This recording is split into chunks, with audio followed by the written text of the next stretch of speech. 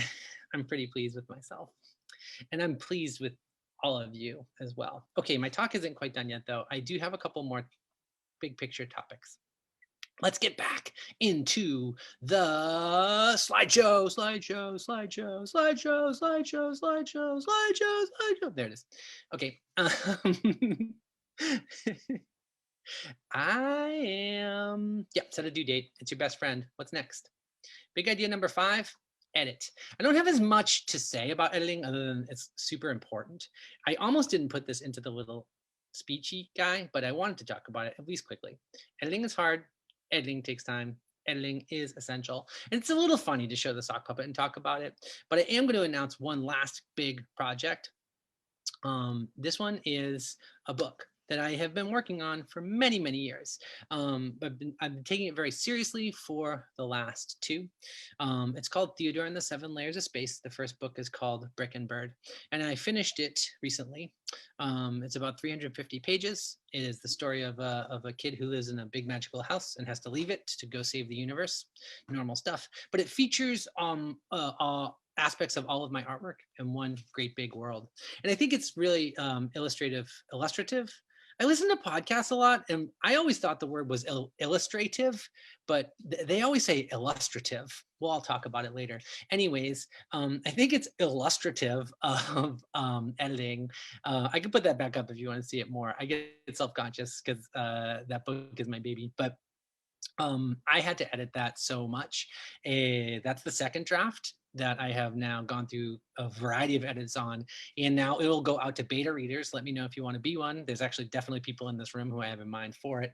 And then I will edit it again, and then I'll send it to an editor. And, it's like the editing. What do I want to say about editing? It's a huge part of art making and my practice, and it's hard work.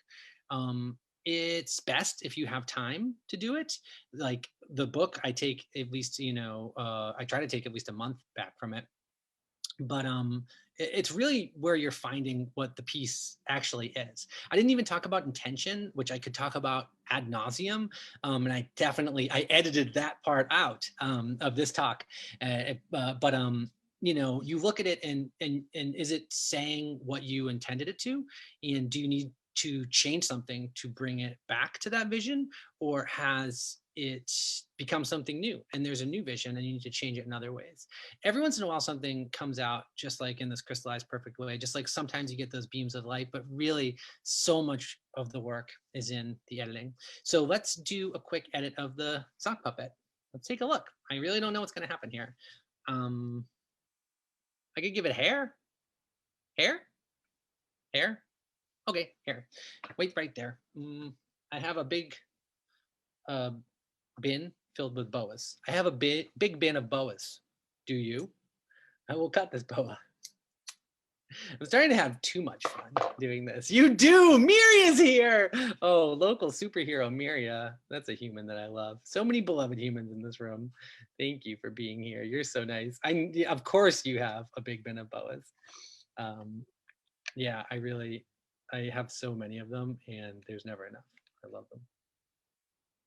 This is also interesting. Putting hair on, I have to move really fast. I'm putting the hair right there, and then I'm gonna put it right there, and then I'm gonna push it down and frequently burn my hands. I do that a lot. I burn myself all the time. And I think that's a strong edit, actually. I feel good about that edit. What do you guys think? Is this too weird? I like it. I could do teeth, but I'm not gonna, because I want to be able to have time to talk to you guys.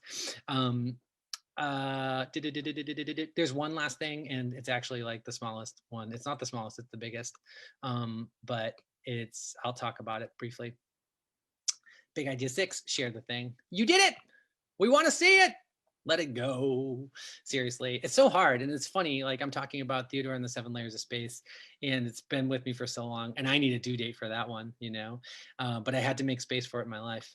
So I'm bringing it all back around here. One last quote. Basquiat is one of my favorite artists. I start a picture and I finish it. Yeah, right? Finish the thing. Seriously, I mean, it's so hard to know when a thing is done, and that's for me where the deadline comes in handy. Honestly, you got to step back and let it go. Sometimes you got to try something else. And I think that's all that I got. Yeah, look at that. MartyStuff.com. Thank you. And thanks so much, Amazing Things Art Center. Support the heck out of those guys. Go to their gala. Compliment Janelle on being amazing. And thanks for listening to me talk about my process. Ta-da! Thank you. Now's the feedback time. That's the time you've been waiting for. Oh, look at I know you. Hi, Brad. Amir, hi, Lynn, hi, Aaron, Jason's here, Andre's here. Oh, Mr. Farrell, Jesse. Oh my goodness, what an honored crew. I'm honored to be among these people. This is a good time. So if anybody has anything that they want to ask, or that they noticed, or anything like that, I believe that everybody has the power to unmute themselves. Is that accurate? I think it is now. I don't really know. I'm going to put teeth on the puppet while we do this, if that's okay. Good idea. So we're going to do this like free-for-all style, basically. Just like you can either be in the chat and be like, hey, I have a question, or you can just unmute yourself and be like, shout it out. We have an important guest who just arrived. My dog. Yay. She got, oh my God, she got camera shy the second that I announced her. She was like just coming over to say hi. She's like, what are you doing, boss? That's my dog named Whiskey, and she is beloved. Any questions? I have a really random question. Yes. Is there anything that you've ever wanted to do artistically that you have not done? That's a great question. Yes. What comes to mind immediately is I definitely want to make like a really big puppet, like really big. And in the vision for Adventure Pizza, in that stage show, that the finale does always feature a huge puppet, and I hope to make that real. I would like to make some huge puppets, and sort of like more relevant to like the right now. The sock puppet portraits themselves are on like this kind of funny hiatus, and I have a short-term dream to like start only doing them in actually beautifully huge ornate frames. Like that's 2021 or something like that though. Yes, thank you. That's a very good question, and it's so nice to see you, Maria. So would this huge puppet be like a sock puppet itself, like you'd be inside a sock puppet, or would you make it more complicated? It'd actually be fun to just have one of your giant puppets be a sock puppet. It would. I agree, Mark. Amazing regular supporter, Mark. There. The puppet that I have in mind for Adventure Pizza, I'm hesitating because I don't know if I want to spoil the puppet. It's not a sock puppet, but it's pretty simple. It would be like giant rods with a huge mouth. It's a whatever. We're all friends here. It's a giant pizza box that comes to life out of tons of other pizza boxes. It's the Mama Krusty, the mother of all the other pizza boxes. Someday. I don't know what we're gonna do with that for online. I'll build something. I'm making teeth now. Questions? Marty, I'll ask a question. It's Jason. Hey. Hey, Jason, nice to see you. Hey, hi. I was wondering if you were here. That's why I was bringing up Star Wars. Yeah, I picked that up. And me, hi. What's going to be the method? I'm not sure if maybe I missed it when you said it, or if you didn't say it. But how are people going to interact with Adventure Pizza now that you're doing the quarantine kind of online style? Like, what's going to be the method? Like, if I'm a viewer / participator, how do I interact? We are still figuring that out. I would be happy to open this up to a brainstorming session.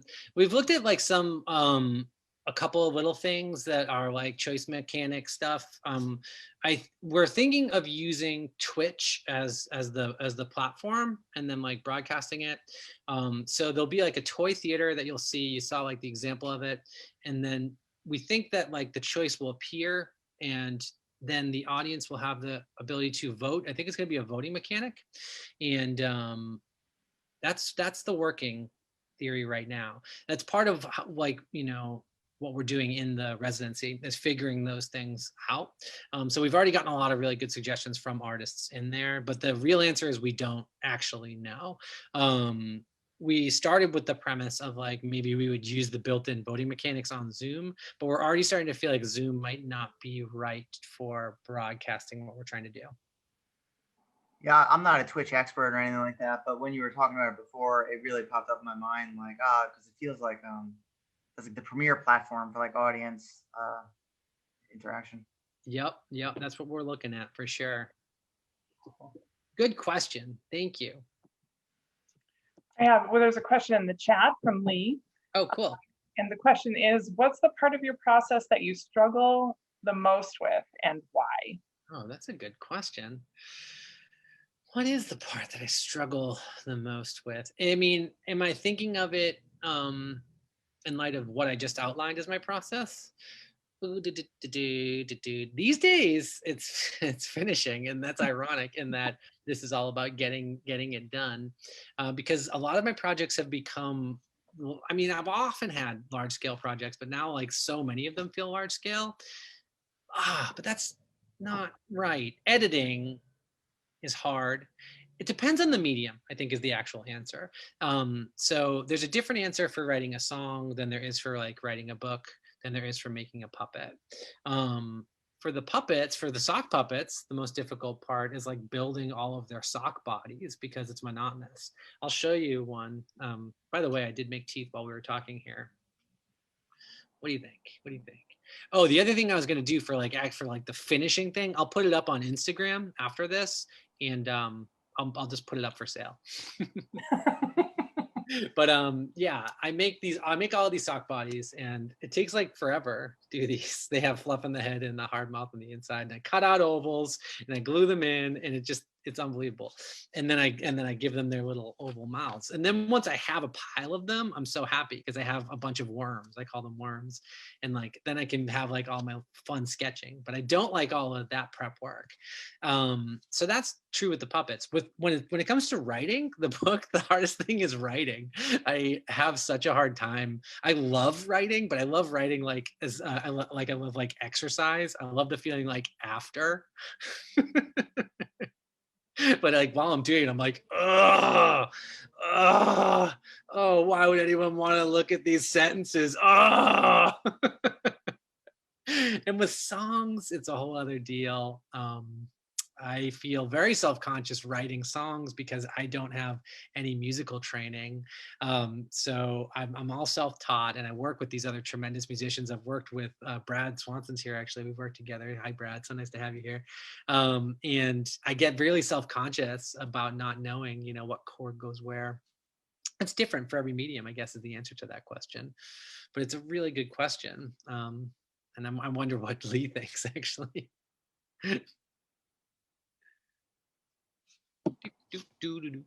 We'll see if the answer to your question shows up in the chat. But I have one. I have a question. So you are an artist that has a bunch of different. I'm taking screenshots of the cool puppet cam thing happening here. You do lots of different things, and you have lots and lots of ideas. And I find in my own life that one of the biggest challenges to finishing things is choosing the idea that I'm gonna do. And I wonder if I'm curious what your process is for that, or how that happens for you, and if you, I think for me, like, I feel like I have to like clear my like table of all the ideas that like are asking for being made, and how you choose and focus. Oh man, I mean, yeah, you said it pretty well. Like, how do I decide? I'm trying to think about how I decide in real time. I don't have like a thesis for this. It's like I'm following the tides, I think. I can sense I like doing a lot of different things, and I've been doing a lot of different things for long enough that I'm finally starting to feel like I'm pretty good at a bunch of them. And so I try to like move in and out of different creative spaces so that they fuel each other. But then how do I decide which one? Sometimes it's really situational because a lot of my work is so collaborative. I'm waiting for somebody to get freed up to work with them in a certain way. And so then I'll just follow that tide that way. But sometimes it's meeting the moment too. You know, I'm always applying to different things, and we got into this object movement thing. And so now I'm going hard on that. Or I said, I mean, a lot of it is exactly the thing that I said, where I'm like, if it's something that I know I want to get done, I'll set a due date around it. And then it's like, okay, I have to get that one done. And that's how we've gotten albums done and tours done. It's all just, I mean, honestly, it sounds like a weird thing, but I'd setting a due date around. How do I decide which one to set the due date around though? I relate to that. And I don't know how those decisions, they just come, you know, the priorities, they shift. And like with Theodore and the Seven Layers of Space, that's like my baby that I know in my soul has to get made. So no matter what, like I need to keep returning to that one. And not that I don't take Adventure Pizza super seriously or any of the work I do, but like that gets prioritized because somebody picks it up. I have a million other things cooking. I'm pitching cartoon shows to TV networks. I'm working with other artists on other projects. You know, I really have a lot of things all going at once. So I don't even know what's prioritized. It's just like there's literally a list, and I look at it and I'm like, what needs to get done when? That. If it's a job with a due date, then it really gets to the top, sadly. But make it your job. If it's Theodore and the Seven Layers of Space and there's not a publisher, I made it my job, you know. I don't know. Ooh, we got a question from the chat. Yep. I didn't have the chat up, I think, is what's happening. I missed so much good chatting. There's lots of love. I can read you this. I'll read this one out. Which of your sock puppet characters do you most identify with, and why? That's from Miria. That's a really good question. I feel like I could just pull a couple from the top of my head, and that's probably pretty valuable. There's one that's based off of the lead character of Theodore and the Seven Layers of Space, which is Theodore. And I relate to Theodore too, a lot of his experience is my experience, but I don't know, less and less so actually now that I finished the book. One that is particularly close to my heart in a weird way is a character that I've done over the years called Terry Cloth Green. I haven't done Terry Cloth Green for a long time. I used to do him a lot with Uncle Monsterface. He's this awful, belligerent little monster, which I think that maybe I was sometimes when I was younger, or maybe I've always had it in me. And it's just like this opportunity to be like this awful, belligerent little creature who really just likes Street Fighter 2 and Rush. And it relates everything back to that. I mean, as I like to say, they're all self-portraits. I'm literally inside of all of them. So there are aspects of all of them that I really connect to. But those are pretty good answers. No one else is popping to mind. I've made so many. It's absurd. I can't think of them all right now though. I have a follow-up on the so many sock puppets, and then I should stop asking questions on how space. Do all of these characters exist in a universe for you? Yes, they're all part of Theodore and the Seven Layers of Space, as are the sock puppet portraits. The Seven Layers of Space is the universe that holds all of my work inside of it, and in theory, all of you inside of it too. One of the layers of space is Earth. There is a layer of space called sock, and that's where all of the sock puppets live, and that's where we all live as sock puppets. And the sock puppet portraits go out into the world and communicate back to sock. So short answer, definitely. There are rare people and creatures throughout the universe, though, who do not have sock puppet portraits. They're rare. Hi, Lee. That's my answer. Cool question. Good promo. Yes. Did my projects that I was talking about make sense? I was talking about them so quickly. I get really lost in my own head. Yes. I mean, what you were talking about made sense to me. I didn't get any private messages of people saying this doesn't make any sense. So that's always a good sign. We have another question, which is, if you could collaborate with any person or group in the world, who would it be? Wow. Oh man, I don't even know. I think that the answer that popped right into my head is a collaboration that's no longer possible, which is I would have loved to have written for the live action Tick television show. Writing for TV shows is definitely one of my dreams. I'm always pitching TV shows too. Yeah, it got canceled though, but I love that show. The Tick is one of my favorite things ever. Ben Edlund is the creator of The Tick, and he grew up a town away from me. His comic book was a big influence on me, and his show was too. Spoon! I mean, I'm sure there's a million others, you know, but that popped right in, and so that's probably a good answer. Call Ben Edlund if you know him. Tell him I'm ready.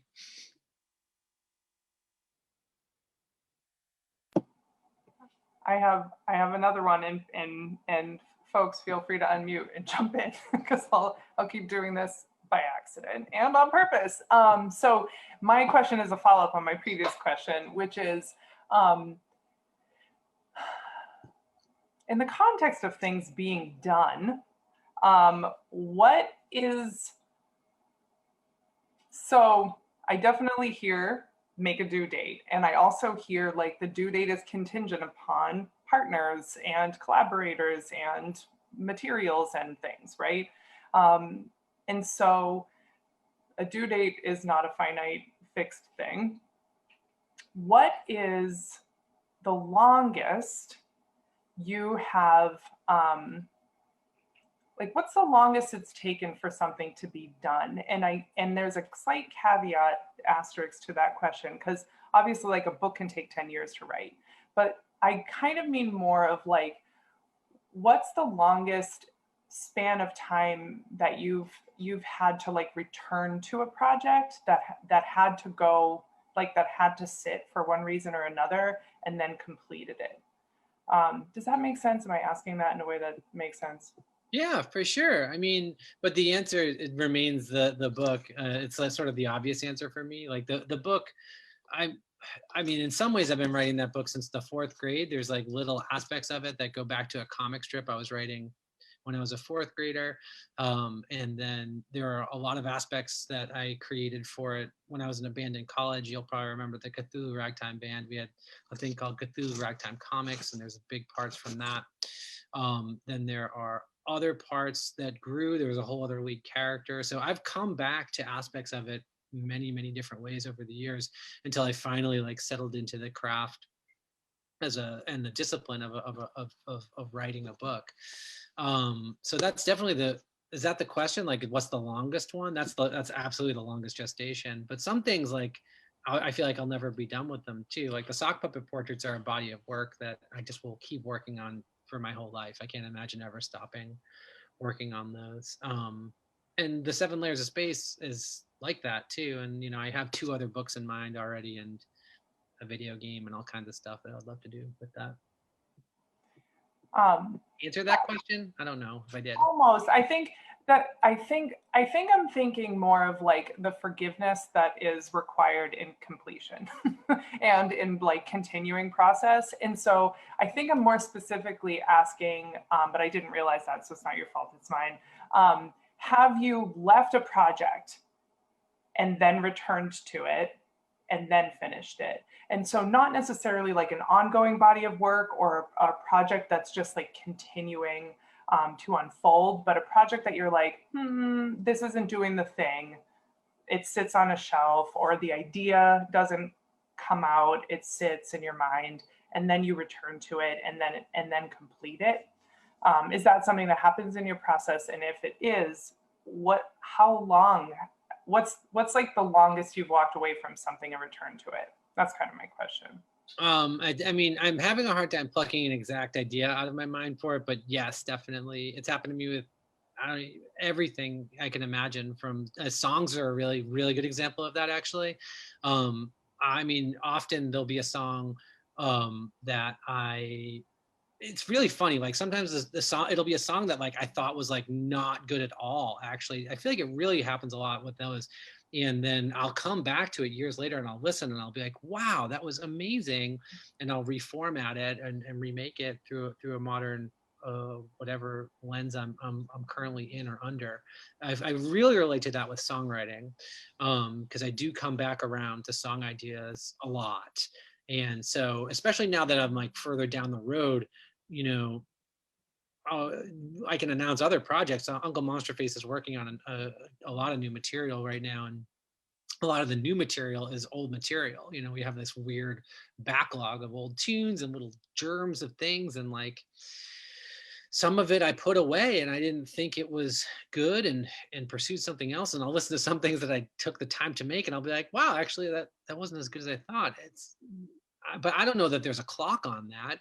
I just try to check back in on stuff when it feels right. You know, sometimes I'll wallow in my own work and be like, what is that folder? You know, I'm sure most artists do that, and they'll find an old story. It happens with old stories too. Doesn't happen so much with puppets because these guys get made and then I sell them to somebody.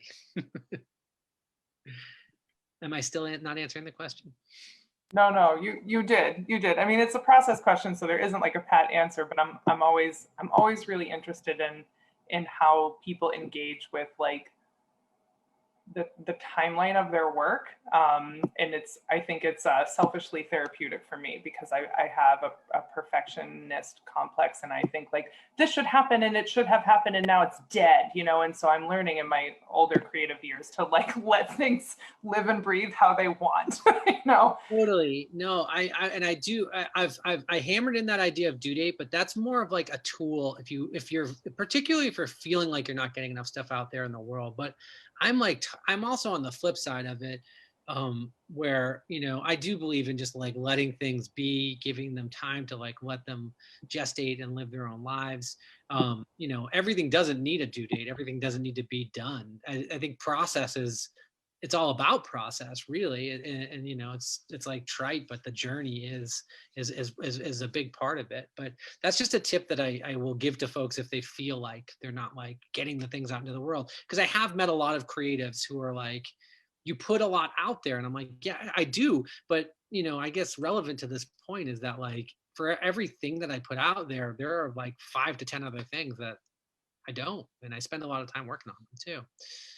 Sometimes that's situational, and sometimes it's just like the piece didn't get where I wanted it to. Maybe it's going to become a part of another piece later. Lots of stuff. It's a great question to think about, though. Thank you for that. It's really very relevant to the topic here, process too. Hey, Marty. Yes. We have a friend, Deirdre, who studies dreams. And she's getting interviewed a lot because people are having these COVID dreams. She has actually a short book out on COVID dreams now. Wow. So I'm just wondering if you live puppets and sleep puppets. Do you have dreams about puppets? Are some of them bad dreams about puppets? How does that work for you? My partner and I talk about dreams a lot. I don't have very many cogent dreams that I can remember. Every once in a while, there will be a narrative associated with my dreams, but I dream pretty specifically in like these weird abstracts that when I come out of them, I'll sort of feel like I've solved the problem.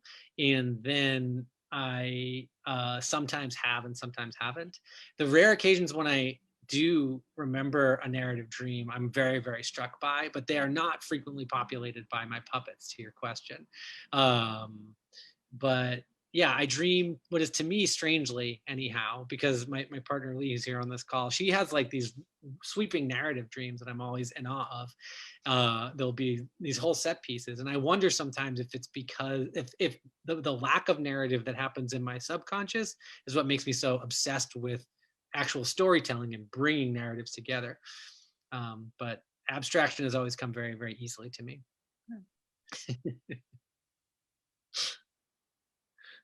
Cool question. I'm an entomologist, so I should dream about giant bugs, but I never do. You know, like a fly on my forehead or something. That wouldn't happen. Yeah, get it all out of my system, you know? Oh man, awesome.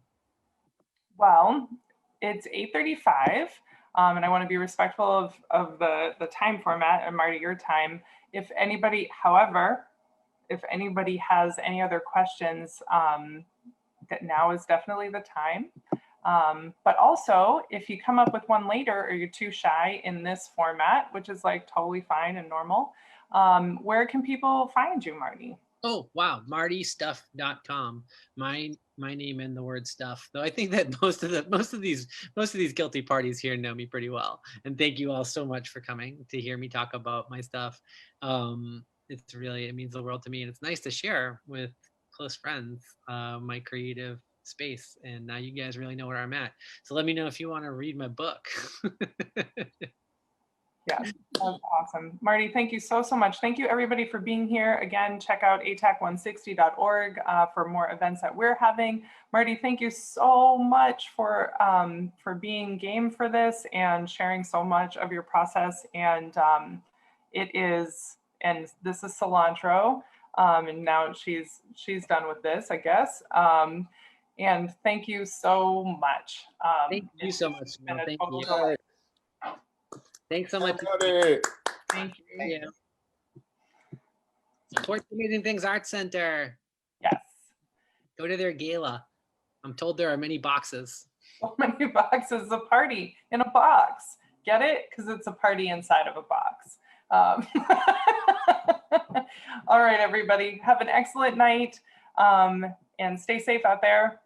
Thank you so much, close friends who are on here, and it's so nice of you. I'm going to sign off too because we have not eaten dinner yet. Do it. Bye, everybody. Thank you so much. Bye. Thank you.